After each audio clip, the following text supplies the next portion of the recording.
Hello বন্ধুরা, 26শে April মুক্তি পেয়েছে সুরিন্দর ফিল্ম প্রোডাকশনের নতুন সিনেমা আলাপ।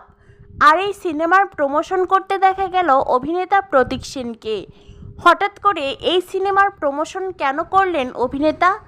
আমরা সকলেই জানি স্টার জলসায় আসছে প্রিয় অভিনেতার নতুন ধারাবাহিক উড়ান। সুরিন্দর ফিল্মস প্রোডাকশনের আসন্ন নতুন ধারাবাহিক উড়ানের জন্যই এই প্রযোজনা সংস্থার সঙ্গে চুক্তিবদ্ধ হয়েছেন প্রিয় অভিনেতা। তাই তো এই প্রযোজনার নতুন সিনেমা আলাপের প্রমোশন করতে দেখা গেল প্রিয় অভিনেতাকে।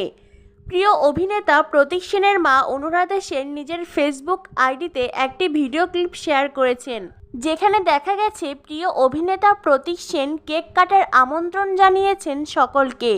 কেক দেখে বোঝাই যাচ্ছে এইটা আলাপ সিনেমার প্রমোশনাল কেক। প্রিয় অভিনেতা সকলের সঙ্গে আলাপ করে তারপরেই কেক কাটবেন, এমনই একটা বার্তা শেয়ার করেছেন। প্রিয় অভিনেতাকে দেখা গেছে আসন্ন নতুন ধারাবাহিক উড়ানের লুকে। এক্কা দোক্কা সিরিয়ালের পরে প্রিয় অভিনেতা অনেকটাই মুটিয়ে গিয়েছিলেন। আসন্ন এই নতুন চরিত্রের জন্য দাড়ি চুল রেখে নিজের লুকটা যেমন চেঞ্জ করেছে, ঠিক তেমনি আগের চাইতে অনেকটাই স্লিম লাগছে প্রিয় অভিনেতাকে। হয়তো বা নতুন এই ধারাবাহিকের জন্য অনেক পরিশ্রম করছেন অভিনেতা। তো বন্ধুরা, প্রিয় অভিনেতা প্রতীক সেনকে দেখে তোমাদের কেমন লাগলো অবশ্যই কমেন্ট করে জানিয়ে দিও। ধন্যবাদ সবাইকে।